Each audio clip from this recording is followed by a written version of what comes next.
just before all this started, Mohan was saying that usually there are stools here. Yes, there are bar stools, yeah. The only time I sit on a bar stool, Mohan, if there's a bar nearby. Otherwise, I prefer this kind of seating. Point to you. Okay, just wanted to make that point too. Yeah, unfortunately, we haven't reached that point at Wandering Artist, have we, Kaveri? When we can have a bar set up in the next room and we can promise people sitting on bar stools that we can return to the bar after the conversation. We'll get there, Tim, we'll get there. But yes, we do offer the guest the choice of seating. So we say, do you prefer being on a bar stool or on a sofa? So this is the story behind why we are seated on a raised stage so everyone can see us. Thank you, Tim, for being here. It's wonderful. Thank you very much for having me. Yeah. So we'll get, the way we structure this conversation is for the next roughly about 60 minutes. I'll be in conversation with Tim. My role is that of a seeker, a student, trying to understand his journey. And so I have, his body of work is so vast that I can't cover all of it. But I do have some a flow of thought, and I will go with that. And then we'll open up the conversation for people in the audience to ask him questions. And we always pride ourselves with starting on time and finishing on time. I do have a clock right there that I will be constantly looking at. So this event will end at about 8:29 p.m. You can have your Saturday evening to yourselves. Okay? So we're all set. Let me ask you, Tim, my first question is a little bit about your early influences in your life. That when you look back now, what early influences do you think are relatable to your life as a writer now? And since you were born here, you grew up here, and I see some of that in one of your books, where you talk about a character called Krishna, who is an 8-year-old boy who grows up in a Telugu Naidu family. And the book is Four Steps from Paradise, which you, I think even in the New Indian Express interview the other day, just a week ago, you said was among your favorite books. So go back in time and tell us what about your upbringing you think could have influenced you to be the writer that you are today. And I have another question from that time. To me, Timeri and Murari is a very interesting name. Is there a story behind the name? Do you want to talk about it as well? So there are two questions there. Well, I can answer the second one quite easily. Timeri is the village I come from. My family comes from. Oh, so Timeri is the name of the village? Yeah. Okay. The ancestral place where my grandfather, great-grandfather came from. So that answers that question. Don't have to go to. But going back to my childhood, as you want to say, I mean, I was very fortunate in that I had a family or a household in which books were everywhere. And in fact, I started reading, I think, at a very young age. I used to just love reading books, and Kipling was the easiest one to get at age and time. And the encyclopedias, history, novels, everything possible. My grandfather was also a kind of a philosopher. My father had studied abroad in Oxford and came back, so there was that influence as well in my life of growing up here in Madras. And I have to admit, in a very privileged household in a very large property. And so through that privileged life, I had the leisure to read and to play and to do whatever I want until I was forced to go to school, which I hated. And so that broke that lovely young life of mine, because I was hauled off to school by my sisters and brothers who are older than me. So I had to go to school. And so, but I was growing up at that time in a city that was, as Motai would have said, a gracious city. And I think he wrote a book called Madras, the Greatest City. And at that time, it was a very gracious city to grow up in, with a lot of wide spaces, not such a high population. So the privilege of that childhood was that one grew up in a city which was not that populated, wide streets. We actually even had pavements to walk on, which I think have all vanished, and tragically. And so through that kind of childhood, I mean, I never thought I was going to become a writer. That was never in my mind. It's just the fact that there were books. Somebody wrote them. I didn't even know who wrote them. The same way when I went to movies, I never know how they made movies. But I do remember that we were at a movie when the film stopped and a notice came up saying Gandhi was assassinated. Wow. And our driver came in frantically looking for us kids who were with my grandmother, and told us he must come immediately. And he'd also heard the news, and my father and grandfather had sent him to pick us up. So I think that was a very early memory that still remains in my family, that we were in a movie house when he was assassinated. Wow. And we got the news. That's quite a memory. It's quite a memory. Let me ask you, how did this decision to pursue engineering come up? Was it influenced by a choice that your father or someone influenced you to do that, or did you pick it up on your own? And why UK? Why did you choose to go to the UK for your engineering at that time? Well, at the age of 16, you don't know what the hell to do with your life. And your father or your family say, one son becomes a doctor, one son becomes an engineer. So my brother became the doctor, and my father pointed to me and said, why don't you become an engineer? Okay. Which at that time sounded like a brilliant idea, because I couldn't think of what else to do with my life or what I wanted to do. And so, despite the fact I couldn't add 2 and 2 together properly without writing it down, because maths was very bad. I was not very good at maths. That an opening came up in England that there was a chance to go and train as an electronics engineer. And I think my father, to get rid of me, said, well, why don't you go there and become a brilliant electronic engineer? And that's how it happened. It was a choice that was kind of forced on me, but at the same time it sounded like an interesting idea because I couldn't think of what else to do. Okay. I think we're having a problem with this mic, Dinesh. So give us a mic with a fresh set of batteries. Okay, we'll carry on with the conversation in the meantime. But thank you. So did you at all, I remember in my college days, and I'm sure many people over here will, if they reflect on it, will remember being closet writers, closet poets. Did you, in your teens, at all fancy writing? Did you attempt any writing at all? No, I've never had any of those closet things in my life. Maybe to that age when I was just growing up and discovering girls. The closest I got to closet. The closest you got to closet. So writing was nowhere on the... Writing was nowhere in my horizon. Okay. It never occurred to me to become a writer. I had no idea how people wrote. Okay. I loved reading their books, but had no idea that somebody actually sat down and wrote them. So would it be right to say that, Tim, you did not attempt any writing all the way till your adulthood? Love letters. That's about it. Do you have any of them preserved? No, they never worked anyhow. Thank you. This is getting interesting, but we'll move on to the, we'll save that part of the conversation for a bar stool sometime soon. Yeah. So let's move on to the decision that you took to, at some point, to question what am I doing here in the UK in electronic engineering.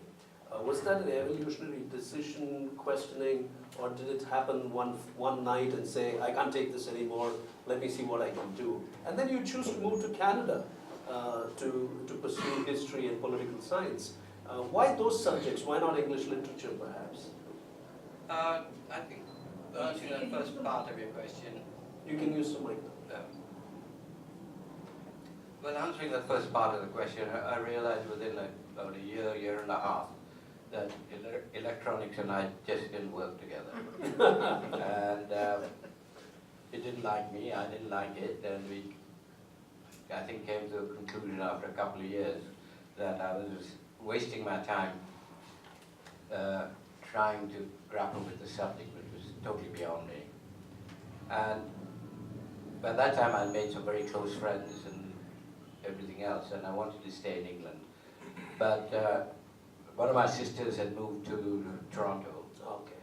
And so she said, why don't you come and study in Canada? And I didn't want to go to Toronto, which meant I'd be under her thumb again. So I went to Montreal, which is a safe distance from my sister. And that's how you... And that's how I did it. And political science and history interested me. So I went to McGill to do that. Okay. And I came back to McGill and I had to write a history paper. And just for the fun of it, I wrote an article about my experience. At the logging camp? At the logging camp. Okay. And there were two papers I admired very much. Because I did like reading papers, by the way. I was brought that up by my grandfather and my father to read the paper every day. So one was the New York Herald Tribune, which had some very good writers on it.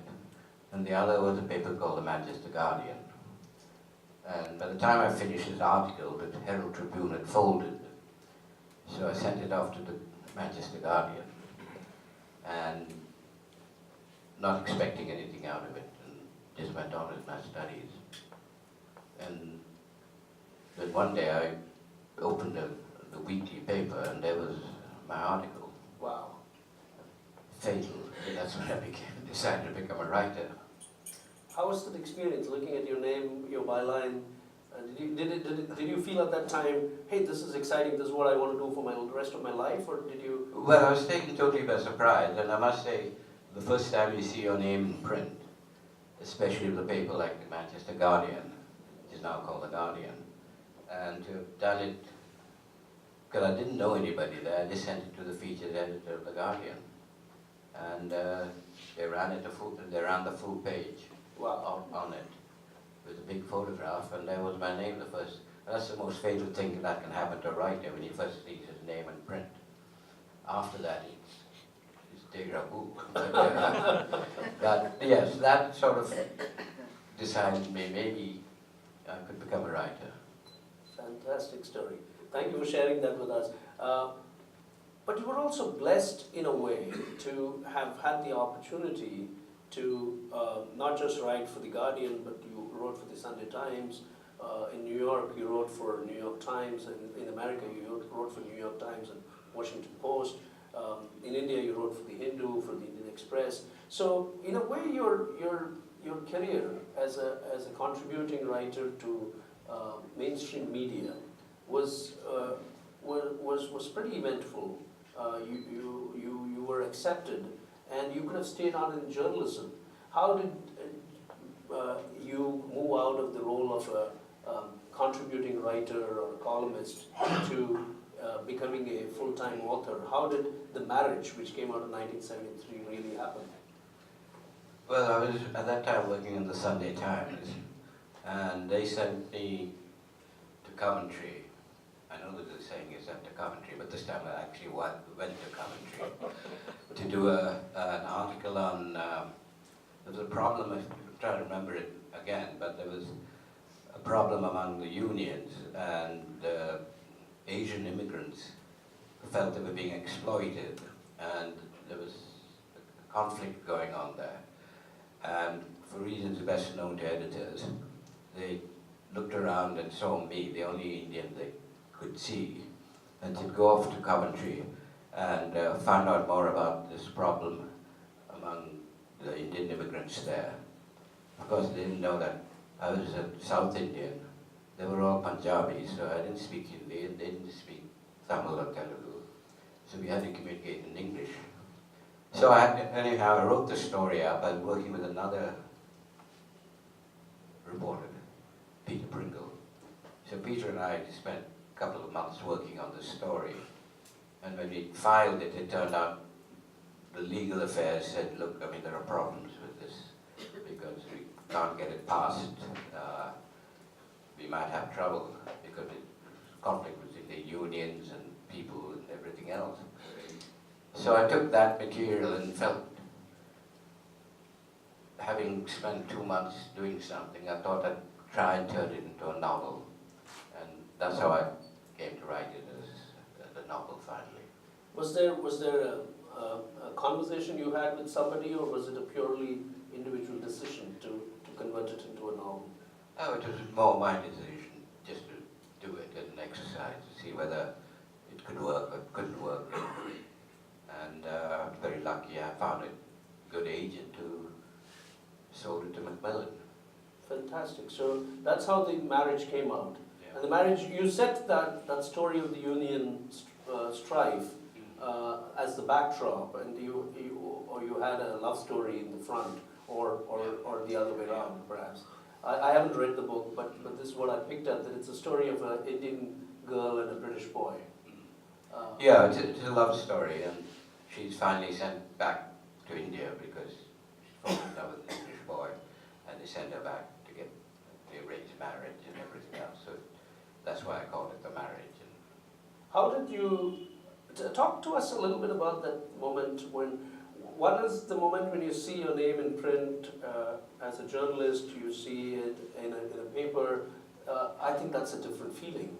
But when you hold the first copy of your published work as a book, I experienced it very differently. They were two different experiences. Were they the same with you? How was it holding your first copy from Macmillan, your advance copy? it's like losing your virginity. Okay, now that you can't put into words. That you can't put into words, Right. Right. The first time, yeah. You know, my sense of your writing is, and I'm taking it as an aside. I'll come to my question very quickly. But my sense of his writing is that he often all his words speak to you. His feelings are painted as words for us to understand. And when he says it's like losing your virginity, he leaves it for us to explore it in our own mind spaces. The Hindu once said that Timeri is a word painter. I read it up on the internet the other day. Let me get this right. Timeri is a word painter who... Painter of words. I think it's Sri Kumar Varma. Was it Sri who wrote that? Timeri is a word painter who vividly creates the atmosphere with minimum strokes of his pen. And I think that's exactly what you did just now. You know. So anyway, that came back to me from my reading up on you. So I'll continue the conversation. Let's go on. So that moment of holding the first copy of The Marriage, did you kind of decide at that time that you would do more books, or was it just that at that time it was just one? Because I'm asking you to understand, was there an ambitious streak in you saying, hey, I got one book, let me like put out 3 more in the next 2 years? Was there a plan? Was there a grand design? Something that you were chasing? Not really. I continued my journalism, and then this is when I was living in England, that a lot of problems broke out in Liverpool, racial, and there was fighting among the kids. And so I asked my editor, Macmillan, whether she'd be interested in doing a non-fiction book on that. And she said, well, why don't you try and go up there and research it and let's see what you get. So that's how I went up to Liverpool and spent, I think, 2 months in that area. And met all the kids, both the white and black, and talked to them and their families and all the problems they had. And it was ironic that often with all these families, when they saw me, they would bring out their forms, which the government had given them for some reason or the other. They'd ask me to please fill it all in and make sure they got it right. So I'd half the time be filling in forms for them. And they were all English-speaking people. But anyhow, I got to know all these kids very well and wrote about them. I mean, many of them had tragic lives, or tragic futures, I'd say. And that was a book that did come out called The New Savages. The New Savages, right? Yeah. Right. I have a question on The New Savages. I'll come back to that. But so that's how the second book happened for you. Yeah. It was a work of non-fiction. I read somewhere that James Baldwin, the American writer, told you not to invest yourself in full-time writing, not to take up the onerous task of being a full-time writer. Well, I was having dinner with Jimmy Baldwin, and I said, as a journalist, I said, I was going to become a writer, and he said, for God's sake, don't ever do that. So why do you think he said that, and why do you think you didn't take him seriously, or did you even consider his insight? Well, I'd read all James Baldwin's books, and we were having dinner with him, trying to do a story on him. And I was amazed that he would tell me this, but he had gone through such a difficult period in his own life and his own writing, so he was just passing on fatherly advice, telling me not to go through the same problem. Mm-hmm. And you didn't take him seriously, thankfully. No, I didn't. I took what he said and I knew what he meant. But you go the way you want, and I appreciated him telling me all that. But yes, I just went on to continue writing. Thank you for that. Otherwise, we wouldn't have had so much of work that the world loves. So, in that time, when you were you in New York at that time? No, that was London. That was in London that you met James Baldwin. But in the time that you were perhaps between London and New York, you were as I see it, as I understand it, doing multiple things. You were a journalist, you were a columnist, you were also making documentaries, right? And you were also writing books. No, documentary. Yeah, my life does get confusing even for me at times. I was in New York, and a British channel called Thames Television, and a friend of mine, the director, asked me to think of a series, documentary series for America. So I decided to do a series called Only in America, which was the first one, because I was brought up on cowboys as a kid, going to movies. One was on a cowboy, and so we set this in Texas, so I had to go there and meet all these Texan ranchers and cowboys. And then the second one was about a young, at that time in America, there was a sort of movement of black people returning to the Deep South because of the change in economy and change in lifestyles. So there was this movement, I would say, in the late 70s of going back. So I spent about 4 months researching that with them. And saw the many ways people kill each other. So those were documentary series I wrote and co-produced at that time. But then I was living in New York. How do you straddle the different genres of writing, different forms of writing? Especially because writing has come naturally to you. You haven't gone to a school to understand and learn creative writing. And I think writing for the screen is very different from writing in a book, and it's very different from writing a column, is very different from writing a news story. So there are different forms of writing, and how did you train yourself in these different forms?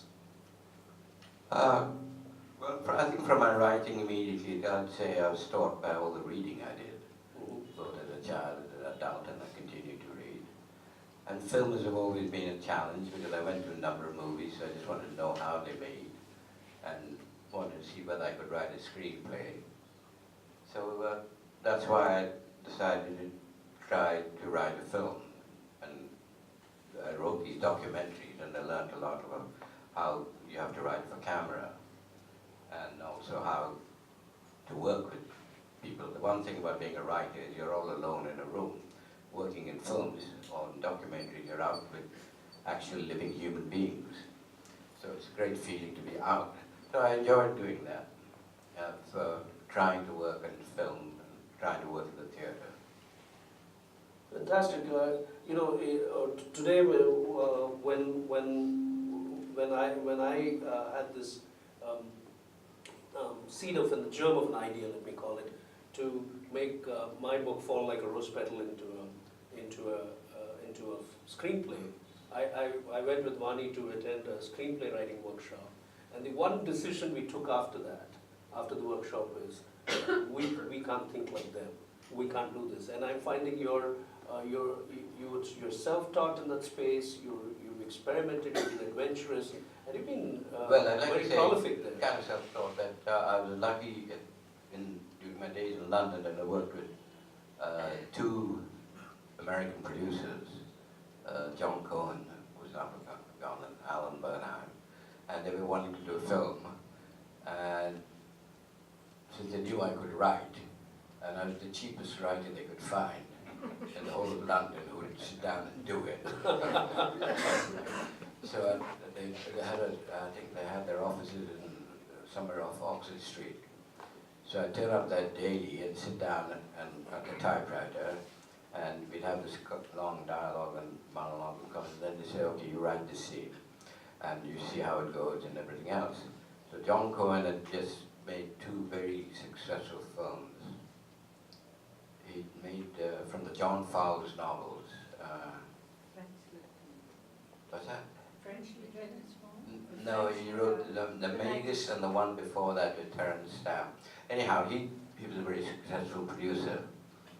So he told me, he said the one thing when you're writing for film, you have to write for the camera.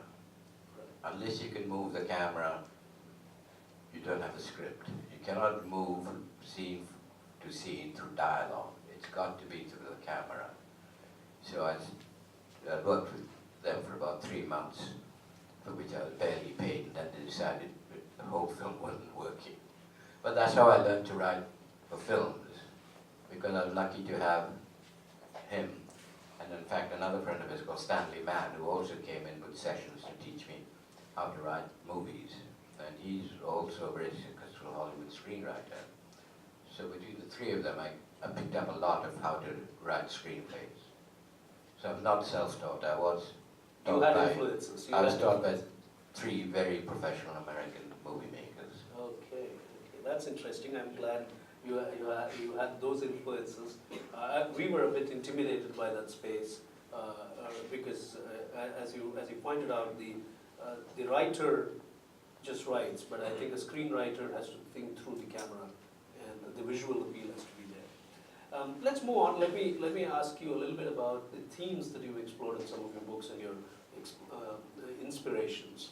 One theme that struck me, there's, by the way, a PhD that's been done on his works, and I read up parts of that PhD in preparation for today's conversation. And I don't know why this poor fellow did it. Too young me, to be honest. The one theme that seems to touch many of your books is relationships. And what I pick up from what I read is that the way Tim looks at life is that people who are married need not necessarily be in love. So that's one theme that comes across from some of the reading that I did, and that having sex is not necessarily all about love.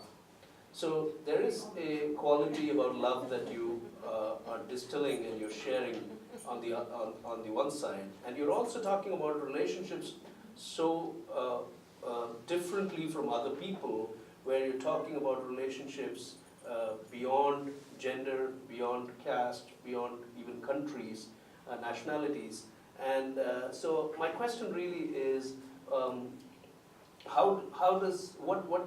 what makes you look at some of these themes? And in my opinion, I think you were a little ahead of your time. If you had been writing on those themes now, you would be making a lot of friends out there who would want to, agree with you more than they would have perhaps done at that time. So, what makes you a person who was ahead of your time with that kind of thought? What inspirations led to those kind of writings? Well, every writer, I think it was Graham Greene who said every writer has an icicle in his heart. So it was really writing about the people I knew, my family, my friends, and I would bring them into my novels and cleverly disguise them so they wouldn't recognize themselves. And every writer writes about relationships at the end of the day. He's writing about love affairs, he's writing about happy marriages, broken marriages, and just relationships. This has been going on for a couple of thousand years. So I can't say I'm being very original in that. I do, because of my background of living here, there, and everywhere, that I do bring in interracial relationships. And as a child, there's one thing I never knew anything about in my family was caste. Neither my grandfather or my father mentioned that word in front of me. So I never knew anything about it. And so that has helped me to at least have a much wider view of people around me. And it takes me a long time to identify. In fact, sometimes I cannot identify what caste anybody is in. So that has helped in my writing, at least for me. And when you say a bit early of my time, my marriage, I think, was the first novel that came out about Indian immigrants in England. And even the reviewers there said this was the first time anybody has written about immigrants, and because otherwise they weren't written about. Now today there are hundreds of writers writing about immigrants. So in that context, I was a bit ahead of my time. My wife says I'm always ahead of my time. But the beauty is that a lot of what you talk about relationships, the fact that loveless marriages are untenable, for example, this is a reality that has been there for time immemorial. But very few people have talked about it in the open. You've talked about it through fiction, and you call it cleverly disguising the characters. Did it never strike you to do a non-fiction work in that space? I have thought about it, but it's trying to get people to talk. So it's easy to make them talk through fiction and watching them and then write about them. Because trying to get, most people are very resistant to telling you their secrets, unless you're lucky enough to be a psychiatrist in America, where you learn all the secrets because people don't spend all their time on the couch. So I'm not in that situation. So when I see people, I write and invent stories around them, and seeing how their lives work or how their marriages work. And I think when talking about marriage, a loveless marriage, in my novel, The Small House, I think The Small House, about, yeah. which is about a loveless marriage and how the woman learns to survive through it, and because that's what she's accepted to do, and has to live with it, even though she is in love with somebody else, and always has been, which she discovers over the period of the novel. So these are things I've observed from a distance, or even from closer by, and disguise them as fictional characters.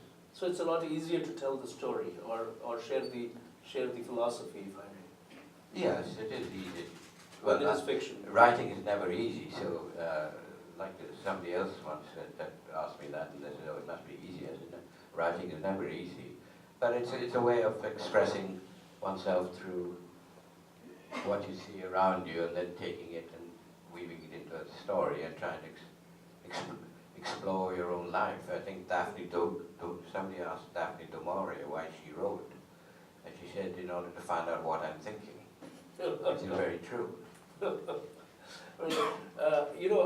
I can completely relate to that point. Of many people being in loveless marriages, and I think that's a truth that society is confronted with at all times. Osho says it very beautifully. He says that the relating is more important than the relationship. And if there is no relating, then the relationship has no sense. And he says love is not a one-time thing, it's in the present continuous. And I think in some of the reviews I read on your works, people do talk about having taken that away as a learning, that it's important to be relating and to be loving somebody, than to be stuck in a relationship which is not going anywhere. And to that extent, I think you managed to communicate to a large audience out there. But I think today's generation would be rich in what many people consider to be one of your most popular and your most delightful novels, the Taliban Cricket Club. I thought the title was a bit striking. Rukhsana, the main character in your book, is a very strong woman, confused at times, lacking the courage instantaneously, but picking it up over time. So, in a way, you were talking about a woman that believes in the power of freedom and believes in the power of the fact that love will triumph over tyranny. Because it's set in the times of the Taliban. So, what was the motivation for the book and for the characterization of Rukhsana the way you did? Well, I think I've said that, before, that I saw a small clipping in the newspaper that the Taliban suddenly decided to introduce cricket to Afghanistan. This was the year 2000. And they'd been ruling for 4 years, and up to that date you couldn't laugh, you couldn't sing, you couldn't dance, you couldn't do anything, because it was all forbidden. And then suddenly out of the blue, you couldn't even play sports. They stopped everybody playing sports. And then suddenly they announced they were going to bring about cricket, and that fascinated me, and so I thought about it, and I thought I could get someone like Dennis Leary to go and teach them how to play cricket, but that didn't seem to be a very exciting idea. But then I thought, I was watching a women's cricket match, I think, and I thought, well, why not have a woman teach the young men how to play cricket? And that's how the story finally came about. And so when I went to Kabul, I had lucky enough to meet a number of Afghan women who had been through the Taliban period. Mm-hmm. And they were very articulate and told me about their lives and how they survived it and how they managed to get through it. And in fact, despite the fact that they had to keep wearing the burqa and all that, and they couldn't go out without a mahan, they also felt very sorry for the men, because the men had to grow beards and pray 5 times a day, and otherwise they were beaten. So they gave me both sides of the story. And so that's how slowly my character, Rukhsana, came about. And I was in Kabul airport, and I was trying to think of how to write this Rukhsana, and I looked across, and there was this wonderful girl, woman, who was surrounded by other women, and she was so bright and laughing and talking, and I immediately stole her to make her into Rukhsana. This was on your return, when you were returning? No, in the airport. Yeah, when you were returning from Kabul? Yeah. So you saw this girl at Kabul airport? Yeah. That's interesting. So you were, once again, a real life persona finds its place in your book as a main character. Yeah. That's interesting. To me, and I was talking to somebody else who I don't think I see him here. He promised to come today, but we were talking about the Taliban Cricket Club, and to me, Rukhsana is just a metaphor. It's a metaphor for a very strong woman, a determined woman, who decides to make use of the constraints that she's placed in to find a way out of them. I think that's so. Therefore, many people may find themselves in a situation like that. Did you expect your book to communicate that message? Well, I certainly wanted them to understand that this was a very strong woman, and all women are very strong. I wasn't trying to say only one is, because there's also my character was a hairdresser in that, who rebels, and the other women even have other rebels against constraints put on her. So I wasn't trying to be just specific about one woman. I know all women are very strong. And Rukhsana is an inventive, intelligent woman who is just looking to try and lead a normal life and not having to be trapped by these patriarchal dictates that surrounded her life. And she was trying to throw off those constraints. She had thrown them off, and then the Taliban came and brought them all back again.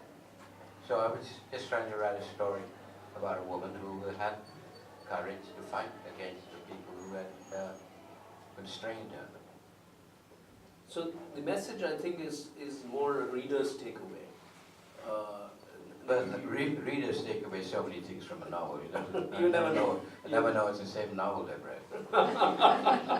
What I can see as a life lesson, which is that we got to be who we are, and we got to say what's on our mind and not just be trapped in what others. And then you go back and you, perhaps to feel accomplished yourself with your screenplay, to feel fulfilled with your screenplay. The day, what you do to a character, my character, was deliberate by him. And when I was at the London Film Festival, and the film was shown and I was on stage with him, the audience did ask me that one question, pointing it at me, saying, why did you kill that character? So I just pointed and said, he did it, not me. So after that, Paleka just said, well, I think he had to die or something stupid like that. So that's why I went and did it a stage play. Very, very interesting. So did you feel complete and fulfilled that your creation appeared as it is on the stage version? Well, it wasn't a vindication or anything. I wanted to just tell it's one and the same. I'm hoping both of them bought the book. Whether he likes it or not. And that's what counts at the end. So if you try and think of your bad reviews or your good reviews. If Bhima had not come into your life, if you had not gone through those experiences, you would not have made that trek to make the leap. Well, there's a big long question there. Okay, me and Paleka. And my wife says, don't bring that up for me. Because Paleka might be a talented director, but at the end of the day, what you do to a character, my character, was deliberate by him. And when I was at the London Film Festival, and the film was shown and I was on stage with him, the audience did ask me that one question, pointing it at me, saying, why did you kill that character? So I just pointed and said, he did it, not me. So after that, his wife went off in tears. He was furious at me and had an argument with me about it. And I said, you know, you did something which I told him, which we fought about, and he said, during the shoot, he said, I'm going to stop shooting now, if you don't agree with what I did. I said, I don't agree with what you've done. And he threatened to stop shooting. So I didn't like him as a human being. I don't know how many people do. But that's my personal point of view. And after the film came out, the Leicester Haymarket Theatre wondered whether I could develop it into a stage play, which is quite a challenge because the movie takes place, is set in a landscape in which they're moving. And so I had to bring it all down to a stage, you know, half the size of this room. And I was lucky with both the set designer, my actress who was Daayraa, and Rahul Bose, and other members of the Asian cast over there, Asian Indian cast, and a very, very, very talented lighting director. So through that I could do it. So I got my back doing the play, telling the story the way I wanted it to told. That it had, any story has to have a logical ending, and you've got to give a reason.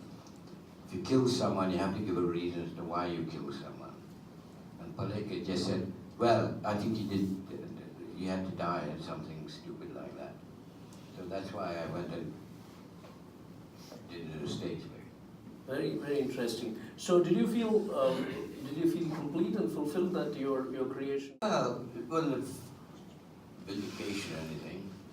I wanted to just tell the story the way I'd written it. Just simple. Just as simple as that, and not having some bugger screw it up. His honesty comes up in all his writing in any case, and so many of you are his friends, so you do know how upfront he is about things. The story we are referring to is a story called Daayraa, the square circle, where a woman falls in love with a transvestite, and in Palekar's version on screen, the transvestite is killed, and in the original, the transvestite is not. So that's what we're referring to. I thought I should have given that preamble before I even asked the question. You've had after that you had another opportunity for your work to be turned into a screen version, which is Taj, which is one of your best-selling novels, which was translated into many languages. And I read that Sanjay Khan approached you with the filming, wanting the filming rights for a television series that he planned, and he wanted you to write the screenplay as well. But for various reasons, it didn't happen the way it was planned. And given the fact that many Indian filmmakers now are making period films, Padmavat, for example, is one of them, or Bajirao was another one. Do you think Taj as a film story has not received its due? Does that rankle you at times? Well, you live with all this. Sanjay did try very hard to try and get it done, but I think at that time he was going through certain problems. And then a producer from Dubai took it up and couldn't quite get it together. But now it's supposedly being done by Farhan Akhtar. Oh, it is? Okay. On as a web series, or for Netflix or for Amazon. Okay. So whether that happened, I have no idea. But anyhow, he's supposed to be doing something on it. So it might happen one day. I noticed something that many of us struggle to achieve, which is a high sense of detachment in the answer that you just gave. You would find many writers, sweating over the fact that their work, which almost made it into a film, did not, reach that level. How do you stay detached from your work? I mean, does success and failure matter to you at all, or is it just your writing? Well, when I say success, I want to qualify it. Does your novel like Taj, a bestseller, has the potential to be a great film or a television series, but has not seen that, and you remain detached and you're taking it easy? How's that? Well, there's no point in spending sleepless nights over it. If it happens, it happens, because the film business is very mercurial. I learned that long ago because I've worked in films both in Hollywood and elsewhere. And this has happened to me before, as my wife well knows, that one of my novels was optioned 6 times by Hollywood but never made. And so Taj might happen through Farhan Akhtar. He said he's going to do it, but if he does, it's fine. And if he doesn't, as long as the check doesn't bounce, I'm okay. Look at life. How do you take? On that note, let me also ask you. I've seen some of your work being criticized as well. How do you take criticism? Badly. Does it stay on and affect your writing process for a long period of time, or how do you spit it out? No, I don't bother about it. Some people will say it's a good book. Some people will say that's what. When you ask me about my writing, I said people read the same novel and come out with different reactions. So somebody doesn't like it, that's fine. If somebody loves it, that's fine. I mean, it's one and the same. I'm hoping both of them bought the book, whether he likes it or not. That's what counts at the end. So that if you try and think of your bad reviews or your good reviews, you're not going to write. You're going to just be frozen because you think, oh, I need another good review. You remind me again of Rumi. Rumi said, criticism polishes your mirror, he said. So that sense of detachment with good or bad, and I mean, these are relative, right? I mean, what may appear good to someone may actually be unpalatable for someone else. So these are very relative. And so if as a writer, if as a creator, you can stay away from those definitions, from those labels, then your journey is a lot more smoother. I want to come to the last segment before I open up the questions. Something that's very close to me and what I've loved about Tim's work, which is his two books, non-fiction works, based on a real, both are based on real life experiences. The world calls them memoirs, but they're lived experiences. One is my temporary son, and the other is limping to the center of the world. So the hero for me, for the temporary son, where he talks about how a child came into their lives, into Maureen and Tim's life, from an orphanage who needed a very risky procedure, a surgery to be done, and how both of them take care of the child and gave Tim a peek into fatherhood. And because a child had to get well, a man like Tim, who has very rational views of life, does not believe in destiny or God or religion the way the world sees it, undertakes with a bad knee a trip to Mount Kailash so that the child may heal. And this is the way I understand it, so this may not be exactly your version, but this is the way I understand it. So he writes a book on that, which is Limping to the Center of the World. Both these books are very powerful, and the hero for the first book to me is Maureen, because of the leadership she took of Bhima's life, Bhima is the child, and how she persisted with her efforts to find him the doctors, the treatment, and bring in the money which was needed for the surgery and all of that. So I'm going to base a couple of questions with that overview. I'm going to base a couple of questions on that. Writing these two books, Tim, and if I've strayed from any factual perspectives, please feel free to clarify them. But writing these two books, My Temporary Son and Limping to the Center of the Universe, did that change you, the process of writing and telling the story?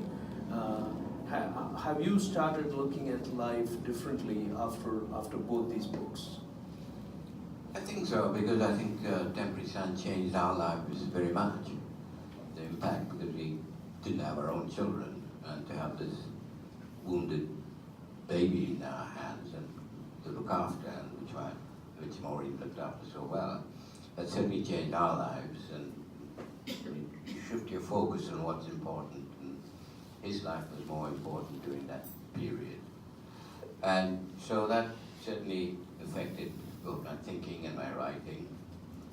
And it was only a couple of years later, when he had to go for another surgery when he was in Paris, that my sister had said she wants to go to Kailash, and that was her ambition. So I think she was the one who put my name up, said you should go there, and, because if you go around there, then the surgery for that child will be, you have to ask Kailash for some favor. So I just further found it was actually just a passing thought that I applied, and because at that time it had to go through government and everything else. And I had knee surgery before that, so I then cancelled. But by that time the government had already decided I was to go on that. And I sent a telegram saying I can't make it, then sent a telegram back saying please pay so much money immediately. And I realized that trying to communicate with our Indian government is all one way side. They say something and they don't listen to what you're saying. So anyhow, I had to pay the money, and then I went to Delhi and passed the medical and trek to Kailash. So it just happened that way, and I must say that also affected me because of doing that trek, which is very hard. And what you see around you is not so much the spiritual, but the sheer beauty of the landscape that you're passing through, and the sense of awe and grandeur that it makes you feel totally different. I mean, I know Kailash is very, very, very sacred to people. I did go around it. But at the same time, I understood it's just a symbol. That it is, the journey is really to go, to make that trek, to go through that landscape and to understand your own life through it. So that did change me as well. There are four factors that the world grapples with for thought processes. What is destiny? What is religion? What is God? Who is God? And what is spirituality? I think people confuse themselves with these four parameters and their events in their lives. In your life, if Bhima had not come into your life, if you had not gone through those experiences, you would not have made that trek to Mansarovar, perhaps. And so, do you hold a different view of destiny, religion, God, and what according to you is spirituality? I think are people looking for such wisdom from me here? I'm not a star or a guru. I just happen to be a writer. Okay, it's no, my idea is I'm not a religious person at all. I have no belief in any religion. And I have to say I can contribute that both to my father and grandfather and even my grandmother. So I have no religion as such. It's a spirituality, you know. I try to live the way I try to do my living without trying to harm anybody deliberately. And as to the existence of God, I'm still in that place where I don't very, very doubtfully exists. Because if he did, I'm sure he's gone a long time ago. There's an interesting video somebody sent the other day of Google had made, that it starts off on a young woman lying on the grass, and the camera starts pulling back and back and back, and it goes through the solar system, through the galaxy, through the thing, and the Earth, everything shrinks, and then it's 3 trillion light years away. And then the camera comes back again and then goes into the eye of the person. It's such a fascinating, it just struck one that here we are on Earth thinking it's so important, but as this camera pulls away from Earth, Earth vanishes because it's just a dot in the whole universe. So if you're asking about my belief in God, that certainly exists. Thank you. And that's a very straightforward answer, and my experience as well. Although I grew up in a very conservative background, but I pretty much can relate to what you're saying.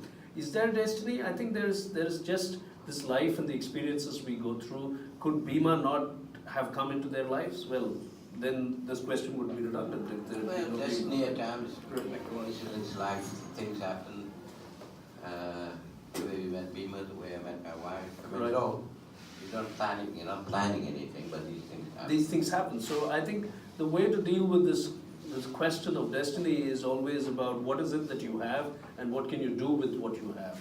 And religion, I think religion makes bad spaghetti of a very good concept, which is, to me, spirituality is the inner awareness. The fact that you said it's the space of the Kailash that expands, that kind of makes you feel how small you are in the larger scheme of the universe. You know, that is that spiritual moment, and I think there is no religion called for that. So I kind of relate to that answer.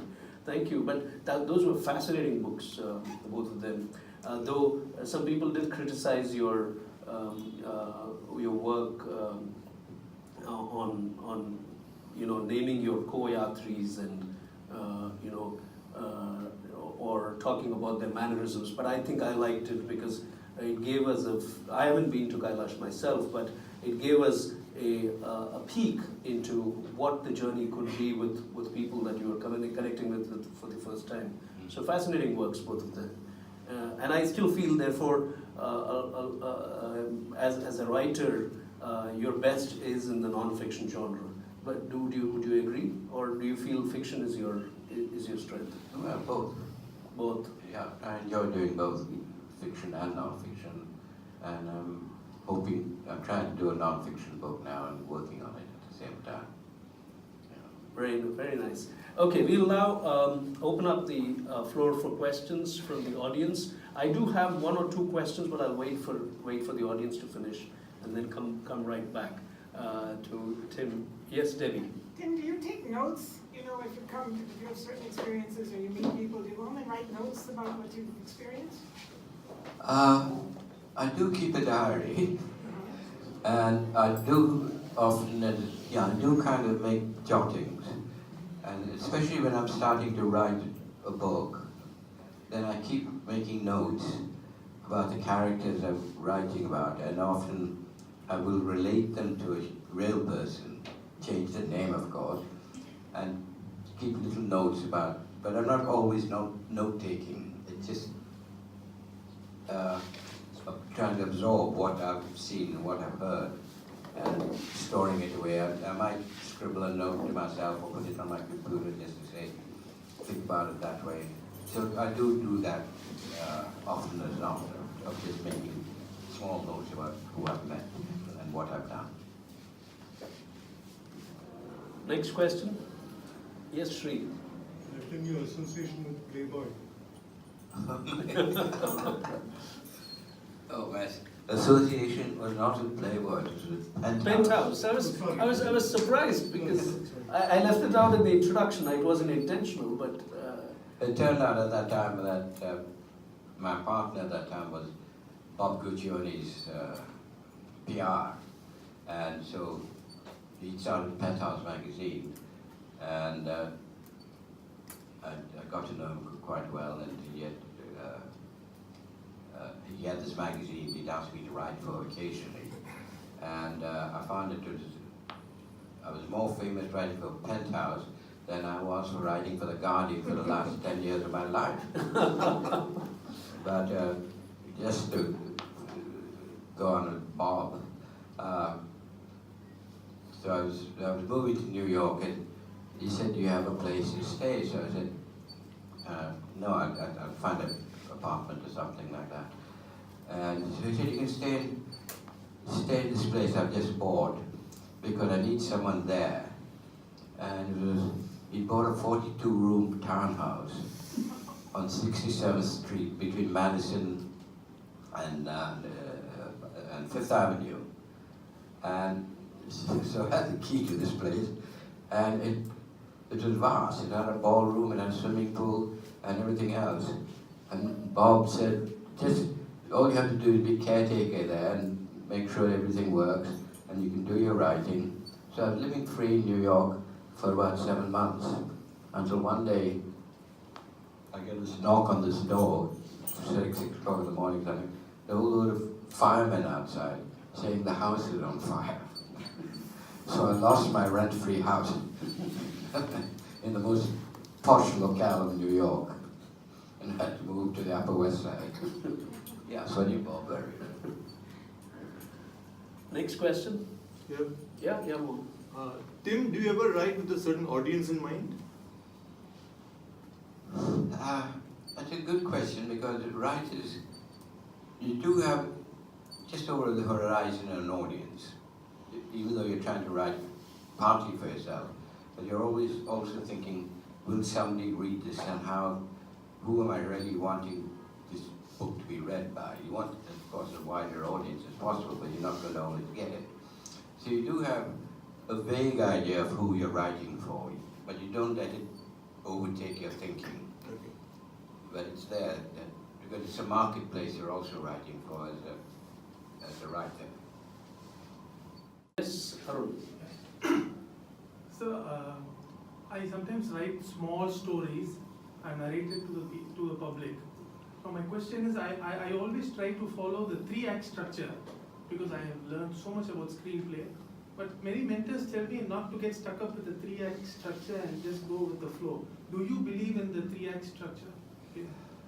I know that's the most popular way of thinking of it, the 3-act structure. And I know for the first 20 pages, then you switch it around, and then you go to the up to page 70, 80. I think you really, if you look at films nowadays, you know, I was looking at a couple of films that there isn't really a 3-act structure. It's sometimes a story is cyclical, and the 3-act structure is, of course, the easiest way to start your first script or your first couple of screenplays. But as you get more confident, I think you should start becoming a bit more adventurous, of trying to tell the story in a different way. And there's another, I remember reading something else about some American screenwriter who worked out another method of writing a screenplay which has more than, it's not just 3 chapters, he worked out about 12 different ways of putting in that, splitting it into about 12 parts. But, I mean, the rule of thumb is 3 acts, I know that. But I think you can, nowadays more and more filmmakers are experimenting with different ways of telling the story. I mean, if you look at Tarantino's, some of Tarantino's films or some other films, they go back and forth in time. It's not really 1, 2, 3. Next. I think that's it. They've run out of There are no questions, so I can go back to my couple of questions. You referred to your meeting Maureen, so I came up with a question right there, but I thought I'll ask you later. So, how did you meet Maureen, and how much of your companionship has influenced some of your writing? Well, I was living in New York, visiting London. She was coming from Australia, visiting London, and we ended up in the right place, but at the wrong times, or the right time, but the wrong places. So that's how we met. She wasn't very happy with me when she first saw me. Is that true? Yeah, and what was that? The other question, your companionship with her, how much of it reflects in your writing, in terms of First date. First date. Yeah, I remember our first date. But Maureen does look at my writing, and she's my first reader, so there is feedback, and because she reads extensively, and so I do trust her opinion, because she has read lots of books, and so she'll come back and say, I think maybe this needs to be changing and that needs to be. So in many ways she's a sounding board that when I'm working I go back and forth and take a suggestion. Sometimes I don't, it's just how she reacted to a sentence or not, or a story. So it is really very important for me that she's there to give me the feedback I need. So that's as a reader, you get that feedback. But I'm talking also about your companionship as a couple, the part where you often talk about in some of your books, about the need for love as a basic human need. Yeah. And so is that something that shows in your work as well? Well, I hope so. No, she's someone I do love very deeply, and so it might reflect in one work, but I'm not reflecting the same story time and time again. Okay. So she doesn't appear in my novel, or she doesn't think she doesn't appear, but so yeah, so she can be disguised and name changed and everything else. This is what I always do. How does your writing process work? Like, you come up with, I know from some of the reading that I did that for almost 5 years you didn't write between 88 and 93 when you had some legal issues to sort out soon after coming back from the US here in India. And so are there spells when you don't write at all, or do you have a rigor for writing? And during that time, how do you deal with that time? Do you shut yourself up and say, I gotta get this out of my way, out of my system? How does the writing process happen? Well, as any writer will tell you, it's a very disciplined craft or art or whatever you want to call it. So I do work from 8 to 1, or I'm at my desk from 8 to 1. And so I try and write, and sometimes it works, sometimes it doesn't. And during that period when you talked about it, there were too many things going on that I couldn't work on. So sometimes you need to take that break. And so basically my schedule has always been the same, wherever I've been in the world. I work from about 8 to 1, 1:30, then go and play tennis or squash and everything else, and by 8 o'clock I need a drink. So that's the way my schedule is. It's past 8 o'clock, and there's no bar stool or bar here. But how do you, when you write, just one more question there on the writing process. When you write, some people do have a tendency to trash what they've written and rewrite it when they read it. Is that something that you always save till the very end when the edits start happening, or do you continuously challenge yourself with how to express yourself better? Well, writing is only just rewriting and rewriting and rewriting. Even when you're writing it, you're rewriting it. So it's a constant process. It's not I sit down and write page 1 and finish at page 200. Sometimes I don't get past page 15. It might take me, because I need that page rewritten, and then I go back and rewrite. And so writing is a constant process of rewriting. So you have to be very patient when you're writing, because you have to just keep reworking it. Sometimes you can get it better, sometimes it doesn't work, but you're hoping to get it better each time you do a rewrite. So it's a constant process that goes on. You don't just wait for the editor. And then if you have a really good editor, you find that what you've just written needs to be rewritten all over again.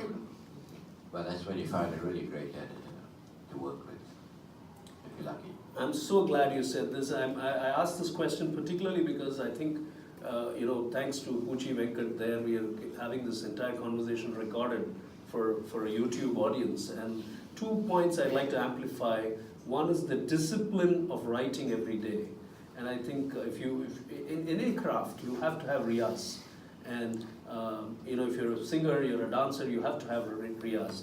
In a writer's case, it is that discipline of being able to write every day. That's one thing I'm picking up from him. And the other is, writing is actually a process of rewriting. And there's nothing wrong if you go back and edit what you've written and rewrite it. So that amplification is mainly for a young audience that may at some time tune into this YouTube video and pick up some pearls of wisdom there. One last question before I wind up. Your idea after all this that you've been through and you've seen so much of life, your idea of happiness, what gives you the maximum happiness? Or what is happiness according to you? Well, happiness is you can only be happy in short periods. I mean, you can't be happy all your life unless you're absolutely nuts. Because I think the best one can hope for is to be contented, and try and be contented with what you've got. And happiness might go up and come down, but it's trying to keep a life that you're contented with. I'm not saying you have to be so self-centered, but happiness is something that one writes about, like the Americans have the pursuit of happiness, which is a waste of time. But the contentment is enough for one to live life. Thank you. That's a beautiful answer. Thank you. That's amazing. Thank you. Does not thinks that he creates, and we also think that an artist creates. But Osho says a true artist is one who allows creation to happen. And therefore, in the entire journey of Tim, and I've covered only like maybe a percentage of it, 10%, 20%. This evening we need probably an entire day to go through all your works. But in that, all that prolificity could not have happened if he had not allowed creation to happen through him. And I wish you all the best, and thank you so much for coming here and being with us.